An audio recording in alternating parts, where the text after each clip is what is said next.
괜찮은 것 같아. 히브리서 11장 13절에서 16절까지의 말씀. 히브리서 11장 13절에서 16절 찾았으면 같이 읽습니다. 시작. 이 사람들은 다 믿음을 따라 죽었으며 약속을 받지 못하였으되 그것들을 멀리서 보고 환영하며 또 땅에서는 외국인과 나그네임을 증언하였으니 그들이 이같이 말하는 것은 자기들이 본향을 찾는 자임을 나타냅니다. 그들이 나온 바 본향을 생각하였더라면 돌아갈 기회가 있었으려니와 그들은 이제는 더 나은 본향을 사모하니 곧 하늘에 있는 것이라. 이러므로 하나님이 그들의 하나님이라 일컬음 받으심을 부끄러워하지 아니하시고 그들을 위하여 한 성을 예비하셨느니라. 아멘. 오늘은 우리가 읽은 히브리서 11장 13절에서 16절 말씀을 가지고 본향을 찾는 사람들이란 제목으로 함께 말씀을 나누고 은혜 받기를 원합니다. 우리가 다시 한번 생각해 봐야 될 것은 이 히브리서를 지금은 우리들이 읽고 있지만 실제로 히브리서 저자가 보냈던 편지를 받았던 이 히브리서를 원래 받아봐야 했던 독자들이 있었다는 거죠. 그 히브리서의 독자 청자들은 배교의 위협을 느끼고 있었고 이단 사상, 정신적, 육체적 고통 가운데 믿음이 흔들리고 있는 사람들이었기 때문에 히브리서 저자는 그들에게 이 편지를 통해서 그들의 믿음을 확고하게 하기 위해서 이 서신을 기록하였고, 특별히 히브리서 11장에는 예수 그리스도가 누구신지를 분명하게 제시하면서 그 근거를 가지고 믿음의 근거를 제시하며 예수 그리스도 안에서 확실한 믿음으로 흔들리지 않을 것을 권면하고 있는 거예요. 그래서 믿음의 선조들의 예를 통해서 약속을 예수 그리스도 안에서 이루어진 성취를 바라본 사람들, 이게 믿음의 선조들인 것이고, 그 사람들은 그림자를 바라보면서도 인내를 가지고 믿음을 온전히 지켰는데, 너희는 그림자가 아니라 실체이신 예수 그리스도를 이미 보는 사람들인데 더욱더 믿음에 굳건하게 서 있어야 된다라고 권면하고 있는 거예요.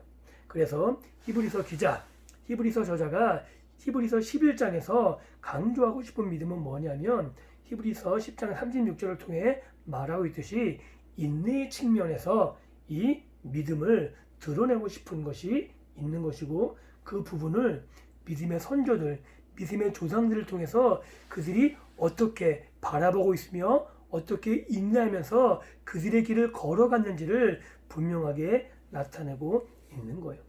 즉 믿음의 선조들의 삶을 통해서 믿음의 인내에 대한 부분을 강조하고자, 또한 그로 말미암아 어떻게 하나님을 신뢰할 수 있었는지 바라보고 너희도 그와 같은 믿음의 길을, 인내의 길을 걸어가라 라고 히브리서 기자는 말하고 있는 거예요.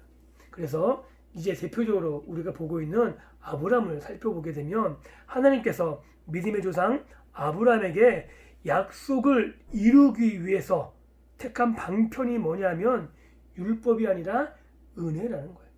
즉 구약에서부터 은혜가 나오는 거죠.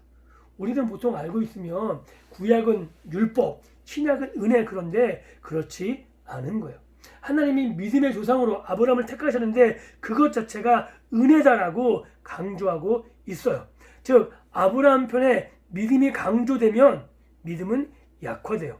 의심이 되고 약속은 이루어지지 않아요. 즉 아브라함의 의지, 아브라함의 어떤 신념, 이것이 강조되면 진정한 믿음은 약화될 수밖에 없는 거고, 결국 의심, 아브라함 편에 붙잡혀 있는 거라면, 온전히 믿음이 아브라함 편에 속한 거라면 아브라함의 의심 때문에 믿음은 무너져 버리는 거죠.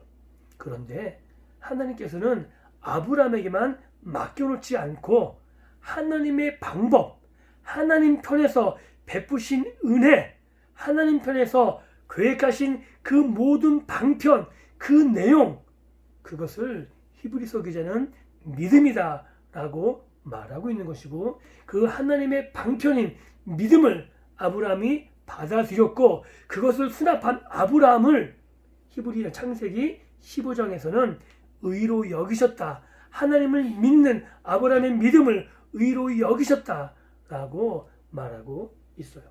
그런데 16장에 들어가면 그새 아브라함은 믿음의 실패를 보여줘요. 그러니까 아브라함은 실패할 수 있는 사람이라는 거지. 왜냐하면 하나님이 신뢰할 만큼 다 보여주셨는데 그렇게 하나님을 신뢰했다고 말하고 나서 16장에 하갈을 취한다고. 하나님의 약속을 신뢰하는 게 아니라 인간적인 방법을 택하고 있는 모습을 우리는 보여줘요. 그리고 나서도 17장에 믿음의 실패의 자리에서 하나님께서 찾아오시고 다시 한번 뭐라고 강조하시냐면 내가 그 약속을 성취시킬 것이다.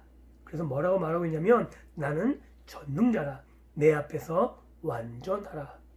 그러시면서 이 아브라함의 이름을 아브라함으로 고치시고 결국 아브라함을 더 확실하게 믿음의 자리로 이끄세요.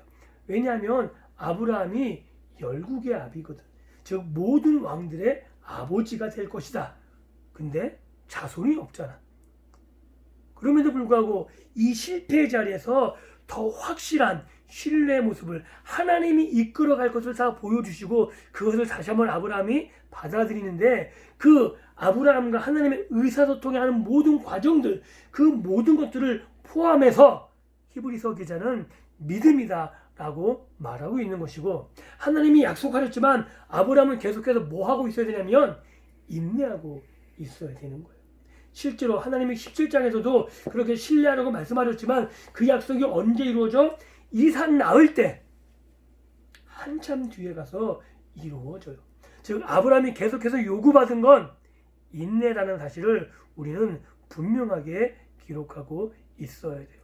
즉 아브라함의 믿음의 보상 이런 것이 아니라, 실패 이런 것이 아니라, 성경에서는 아브라함의 어떤 믿음의 능력 때문에 하나님이 보상하고 아니면 아브라함이 실패했기 때문에 뭘 벌하고 이런 걸 기록하고 있는 거 아니라, 아브라함의 실패와 의심 가운데서도 하나님이 어떻게 아브라함에게 역사하시고 아브라함을 믿음의 사람으로 만들어 가시고 어떻게 아브라함을 인도해 가시는지를 분명하게 보여주고 있고, 그 아브라함이 하나님을 따라 걸어가는 인생의 발자취 그 모든 것들을 히브리서 기자는 믿음이다 라고 표현해주고 싶어 하는 거예요. 그래서 17장에 하나님 그렇게 말씀하셨지만 또 17장 후반부에, 창세기 17장 후반부에 가면 하나님을 믿지 못해요. 그런데 신약에 와서는 그런 아브라함의 실패라든가 의심 이런 것들은 다 생략하면서 계속 아브라함의 믿음, 아브라함을 의로 여기시는 하나님의 은혜 이것만 강조하고 있는 거예요. 즉 믿음은 사람의 신뢰를 기반하고 있는 것이 아니라 계속해서 믿음의 의미를 강조하고 있는 것을 생각하게 되면 믿음은 하나님이 주도하시는 거고, 믿음의 대상, 믿음의 내용은 전부 다 누가 갖고 누가 쥐고 있는 거냐면 하나님이 쥐고 계시는 거예요. 즉 하나님이 얼마나 신뢰할 만한 분인가 라는 것을 계속해서 강조하고 있는 것이고, 창세기에 나오는 아브라함과 하나님의 이야기를 통해서 말하고 싶은 건 뭐냐면 하나님이 얼마나 대단한 분인가, 하나님이 얼마나 믿음직스러운 분인가, 하나님이 어떻게 아브라함을 인도하고 가시는가 보라는 거예요. 아브라함의 의심과 실패에도 불구하고 하나님이 지금 일하시는데 히브리서를 읽는 독자들이 그걸 말하고 싶은 거지. 그거 봐라.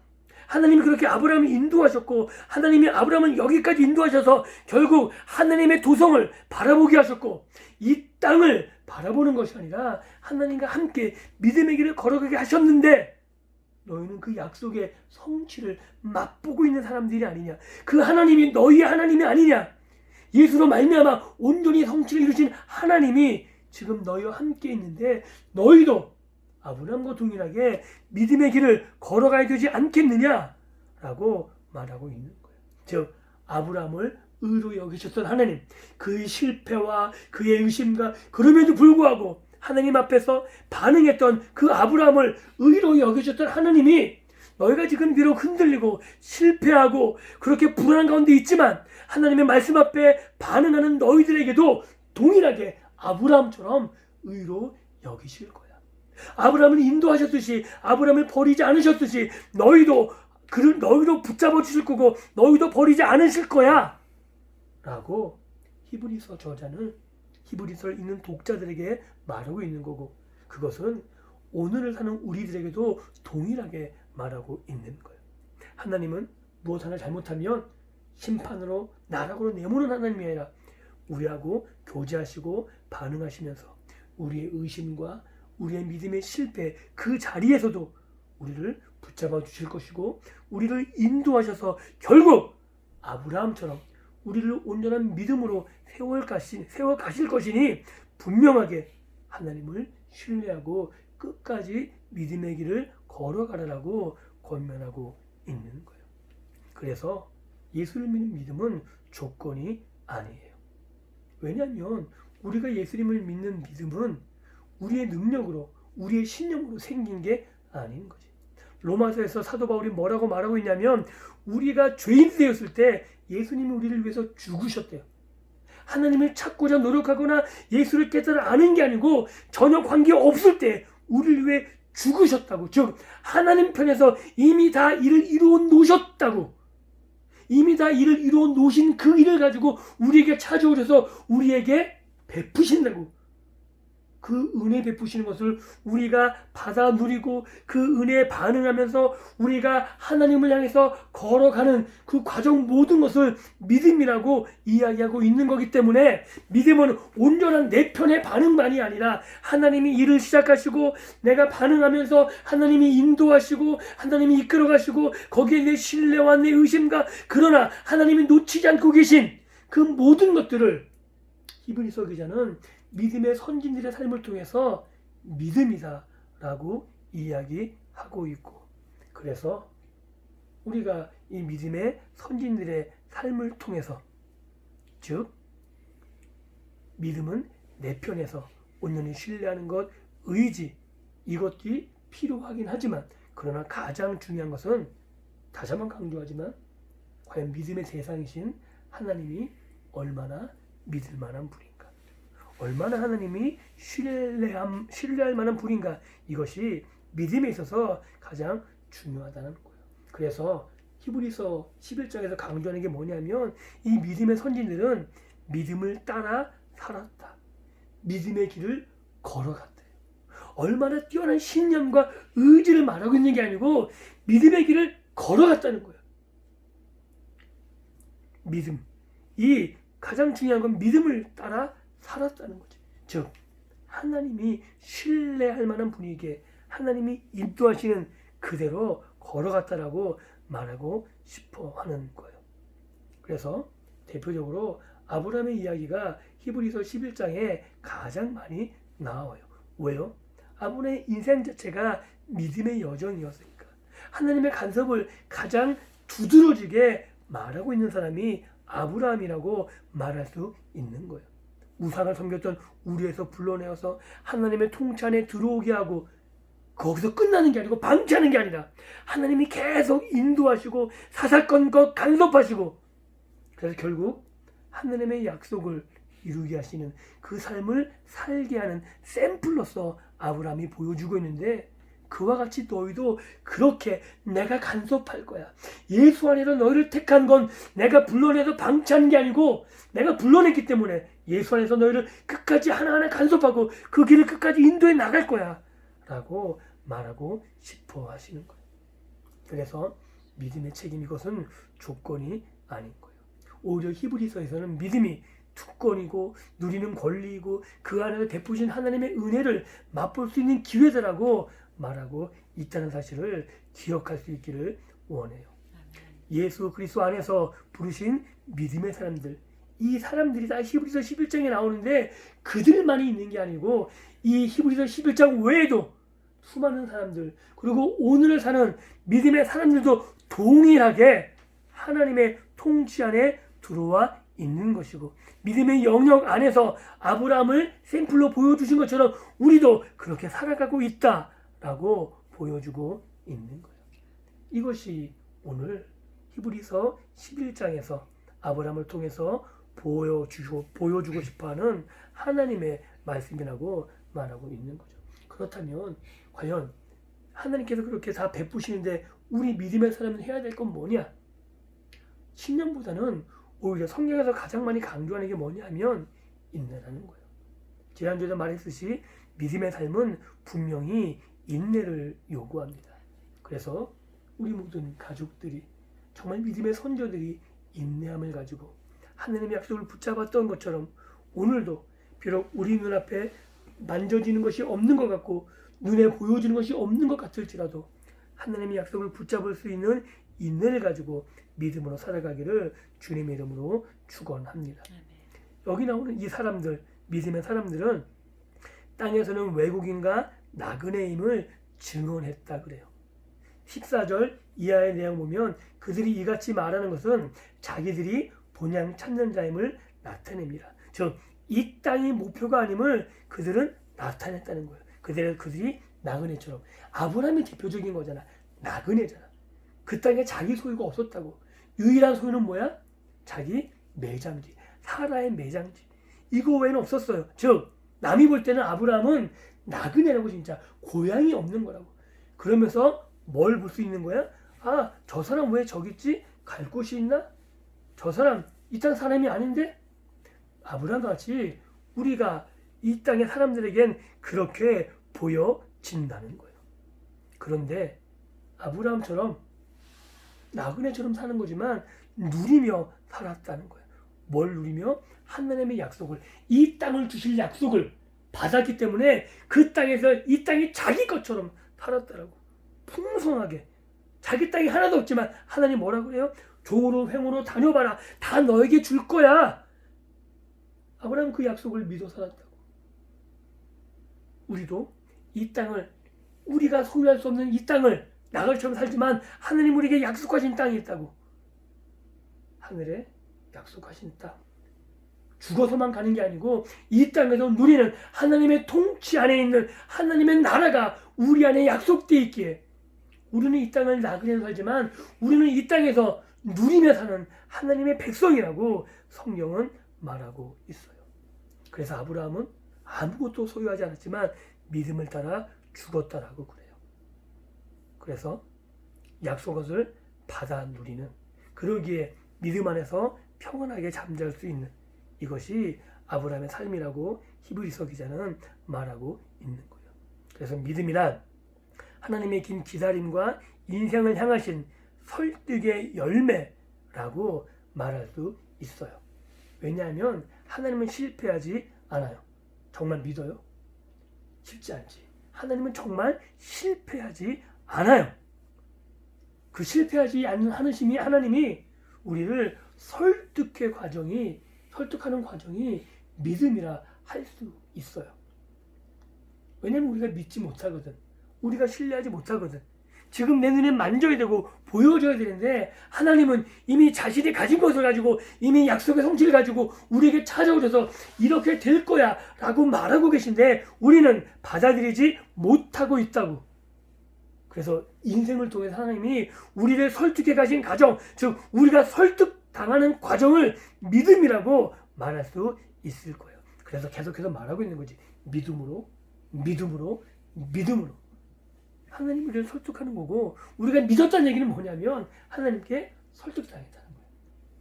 아브라함이 하나님을 만나면서 계속 설득당했다는 거지. 즉 믿음은 하나님을 경험하고 체득해 가면서 하나님께 설득당하는 싸움이다라고 말할 수 있는 거예요. 그래서 믿음이 성숙한 사람은 하나님께 쉽게 설득당한다고 말하면 되는 거예요. 하나님이 말하면 아 그래요. 하나님 맞아요. 하나님 그렇습니다. 지금 내가 보이지 않고 내가 가진 게 없고 내가 만져지지 않으면 하나님께 말씀하셨네요. 하나님 맞아요. 그럴 거예요. 하나님이 말씀하셨으니까 하나님 말씀대로 될 거예요. 아브라함이 나중에 그렇게 설득상해서 자기 아들 이삭을 바치는데 주저하지 않게 되거든. 성경 그것을 뭐라고 표현하고 있냐면 믿음으로라고 표현하고 있는 거예요. 아브라함은 약속을 온전히 보지 못했어요. 성취를 누리지 못했어요. 그래서 아브라함의 삶은 인내의 삶이라고 말할 수 있습니다. 더 나은 본향, 이 땅을 온전히 상속하게 하실 약속. 그런데 히브리서 기자는 그것을 예를 들어서 우리의 예로 발전시키고 있어요. 아브라함은 가나안 땅을 상속하지 못했지만 우리는 하나님 나라를 온전히 이 땅에서 상속받지 못한, 조금은 맛보지만 온전한 하나님의 통치 안에 있지 못하는 우리의 삶을 아브라함에 빗대어 말하고 있는 거죠. 진정한 고향에 이르지 못한. 왜냐하면 이 땅은 우리가 하나님의 통치를 받긴 받지만 내 죄성 때문에, 이 땅의 죄악 때문에 하나님의 통치가 불완전한 세상에 살고 있기 때문에 하나님의 약속이 온전히 우리 안에서 이루어지지 못하고 있다고. 그러나 우리는 알고 있는 거야. 뭘 알아요? 때가 되면 하나님의 약속의 온전한 통치가 이루어지실 것이고, 어떻게? 하나님의 온전한 통치가 우리 안에서 이루어질 그 땅을 소망하며 살아갈 수 있다라고 말하는 거예요. 그것을 오늘 본문에 있는 것처럼 멀리서 보고 환영하였다고. 아직 보지 못하는 것을 본 사람들은 기뻐하고 환영하는 거예요. 구약의 선지자들이나 구약의 말씀에 믿음의 사람들은 전부 다 이 하나님의 약속을 바라보면서 멀리서 보면서 지금 내가 누리고 있는 것처럼 환영하는 사람들이었다라고 말하는 거고, 오늘 이 어려움과 박해와 환난과 유혹 속에 이 서신을 읽었던 히브리서 독자들이나 오늘 우리들의 믿음의 현실 가운데서도 동일하게 적용할 수 있는 게 뭐냐 하면, 우리도 이 하나님의 약속의 성취를 온전히 바라보게 되면 환영할 수 있다는 거예요. 기뻐하고 즐거워할 수 있다는 거죠. 왜요? 하나님께 설득당했기 때문에. 믿음의 눈을 가지면 지금 내가 힘들고 어렵지만 하나님의 약속을 온전히 바라볼 수 있는 것. 한 가지 예를 들면 터널이 빛이 없고 아무리 낮에도 길이가 너무 깊으면 안쪽으로 들어가면 빛이 없으니까 어떻게 돼요? 깜깜하다고. 근데 안에 들어가면 고민스러운 거지. 과연 구멍이 막혀 있으면 어떡하나. 만약에 구멍이 막혀 있다 생각을 하면 길은 어떻게 돼? 돌아 나오거나, 아니면 돌아 나올 수 없다면 다른 길을 찾아야 되는 거잖아. 땅을 파거나 옆을 뚫거나. 근데 아무리 깜깜해도 반드시 뚫려 있다고 생각되면 어떻게 돼요? 깜깜하지만 걸어 나간다고. 근데 걸어 나갈 기간 동안에 인내가 필요하다고. 왜? 안 보이니까. 믿음의 길이란 게 그럴 수 있어요. 깜깜하고 안 보인다고. 그래서 혹시 여기가 막혔으면 어떡하나, 그래서 사람들이 어떤 짓을 하냐면 땅 파고 있는 거야. 열심히 혼자 땅 파고 있는 거야. 땅을 파면 팔수록 어떻게 돼요? 해답은 더 없는 거지. 하나님의 약속을 신뢰하고 앞으로 나가는 자에게 빛이 있는 거예요. 그런데 믿음의 사람들은 환영하는 것이 뭐냐면 거기가 빛이 있는 걸 알고 달려갔다고. 포기하지 않았다. 그래서 결국 그 끝에서 하나님의 약속을 보고 만진 사람들이더라 라고 말할 수 있는 거예요. 그래서 이 믿음이란 것은 우리가 가야 될 곳을 확실하게 보여줘요. 아브라함이 그랬거든. 하나님 인도하신 그 길을 끝까지 갈 수 있는 힘이 믿음의 힘이라고 말하고 있는 거예요. 그래서 그걸 오늘 우리가 이 본문에서는 나그네라고 표현하지. 나그네는 고향을 찾는 사람들, 고향을 찾는 사람들, 갈 곳이 있는 사람들, 갈 곳이 있는 사람들. 여러분들 지금은 6.25 때 전쟁 때가 아니라 요새 고아는 버림받은 애들이지만 정말 전쟁 때 고아들은 부모들이 없는 고아들이라고. 그때 고아들의 특징은 뭐냐면 드세요, 드세. 자기 힘으로 자기를 지켜야 되기 때문에 고아들끼리는 단합도 잘 됐다고. 왜? 엄마 아빠가 없으니까, 형이 없으니까 보호를 못 해주니까 고아 애들끼리는 굉장히 강해가지고 누가 한 명 괴롭히면 우르르 몰려가서 걔를 패버렸다고. 얼마나 강한지 몰라. 잘 놀고 두세고. 그런데 그런 아이들도 저녁 때만 되면 우울해지는 순간이 있어. 그게 뭐냐면 다들 집에서 부르는 거야. 누구누구야 밥 먹으러 와라. 그리고 다 가면 남는 건 고아들이. 갈 곳이 없는 거거든. 부르는 사람이 없는 거야. 고아원이 있다 그러지만 거기는 친정한 부모님이 계신 곳이 아니니까. 그럼 그 아이들은 어깨가 축 처지는 거지. 아무리 힘이 세도. 왜? 나를 부르는 곳이 없는 거거든. 이 세상 사람들은 엄밀하게 따지면 이 땅에서 우리보다 힘이 더 셀 수 있어. 더 능력이 많아서 막 자기하고 다 할 수 있어. 그런데 마지막 때 차이가 확 갈려져요. 믿음의 사람들은 하나님이 부르신다고. 누구누구야. 그런데 이 땅에서 힘 있는 사람들, 그러나 예수 안에 있지 않은 사람들은 그 마지막 때에 갈 곳이 없는 사람들이라고. 그래서 우리가 여기는 15절 말씀 보면 그들이 더 나은 본향을 생각하였다면 돌아갈 기회가 있었으리니. 이 땅이 더 나은 성이 있다 생각하면 거기로 갔다는 거지. 우르로 갈 수 있었다는 거지. 아브라함처럼. 그런데 거기는 내가 갈 곳이 아니기에 어떻게? 하나님만 바라보며 그 땅에 나그네로 살았던 아브라함. 그것이 믿음이라는 거예요. 우리도 오늘 이 땅이 목표가 아니기에 나그네처럼 살고 있지만 우리가 더 나은 곳, 하나님이 예비하신 그 갈 곳이 있었다라고 우리가 믿을 수 있다면 우리는 아브라함처럼 이 세상에 돌아갈 곳이 목표가 아니라 하나님 나라를 생각하면서 믿음을 가지고 말씀에 따라 살 수 있다라고 말하고 싶은 거예요. 그래서 하나님의 약속에 대한 아브라함의 반응처럼 더 나은 본향, 이것을 위해서 살아가야 된다는 거예요. 그것이 어떤 삶이냐면 말씀을 따르는 삶이라는 거예요. 이성과 경험이 아니라 믿음에 의한 삶이어야 된다는 거예요. 우리를 떠나는 동일한 믿음의 순종, 즉 하나님 말씀에 따라 결정하는 이 순종이 있어야 된다는 거고, 이렇게 할 때 우리는 하나님 나라 도성을 바라볼 수 있는 믿음의 사람들이 된 것이고, 히브리서 기자의 눈으로 본 아브라함의 삶의 모습이 결국 종말론, 마지막 때를 바라본 삶의 모습이었다라고 이야기하고 있는 거예요. 그런 사람들에게 하나님이 이렇게 이야기하세요. 하나님이 부끄러워 아니하시고, 하나님이 부끄러워하지 않는다는 거지.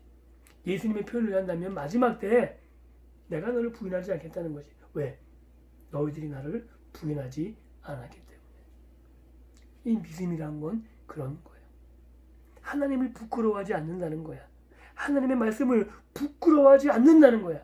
지금 내 손에 잡히지 않는 것 같아도 그 말씀 붙잡고 하나님을 부끄러워하지 않고, 하나님의 약속을 부끄러워하지 않고, 내가 이 땅에 소망을 두지 않고 하나님 나라를 바라보며 걸어갈 수 있다라고 말하고 있는 거예요.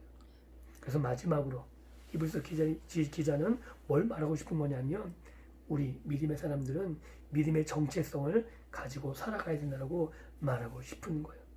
13절에서 우리가 읽은 16절의 말씀은 조건으로 보상을 주시기 위해서 하나님이 말씀하고 있는 게 아니에요. 이렇게 믿어라 내가 뭘 줄게, 이게 아니에요. 그냥 부르심을 받은 자들이 이렇게 살아갔다, 이런 삶을 살았어, 그러니까 너희도 그런 삶을 살아가는 거야 라고 말하고 있는 거야. 내가 이렇게 하면 이렇게 보상해 줄게, 어떤 삭슬 이야기하고 있는 게 아니라고. 히브리서가 말하는 믿음의 삶들은 그렇게 살아가는 여정을 그냥 그대로 보여주고 있는 거예요. 즉 믿음의 삶을, 믿음을 따라 사는 삶의 모습이 그대로 보여주고 있는 거예요. 하나님의 통치 안에서 하나님의 인도하심을 받고 하나님의 약속을 신뢰하며 하나님과 동행하는 삶, 그게 아브라함이었고, 그게 모세였고, 그게 다윗이었고, 그렇다는 거예요. 그냥 그들이 그렇게 살아갔다는 거예요. 지금 손에 만지고 눈으로 보지 못하지만 나를 통해 이루실 하나님의 신실하심, 아브라함이 그랬고 다니엘이 그랬고 구약에 많은 믿음의 사람들이 그랬듯이 오늘 나를 통해서 이루실 하나님의 믿음의 삶이 있다는 거예요. 이 죄악된 세상, 이 심판의 세상인 세상을 소유하는 게 아니라 나를 위해 예비하신 나라를 바라보면서 그 하나님 나라를 소망하는 삶. 그러나 우리에게 필요한 것을 채워주시는, 그것을 바라보면서 하나님이 나와 함께 하시는 것을 믿을 수 있어야 되는데 우리가 그러지 못하는 이유는 내게 필요한 것을 채워주길 원하는 게 아니고 내 욕심을 채워주길 원한다는 거지. 세상의 성공과 번영과 평안함들, 남보다 좋은 위치에서 더 나은 삶을 누리고 싶은 욕망이 여기 있는 나도 있고 우리들 다 있어요. 그걸 채워주는 것을 하나님의 은혜라고 생각하기 쉽다고.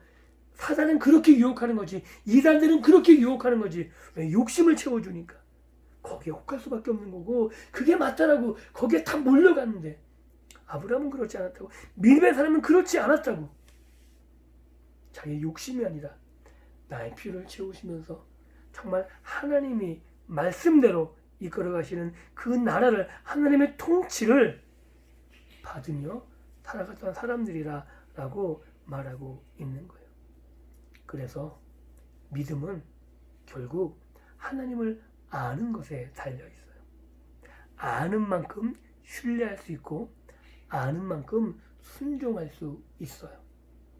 믿음이란 건 결국 하나님을 아는 것과 비례해요.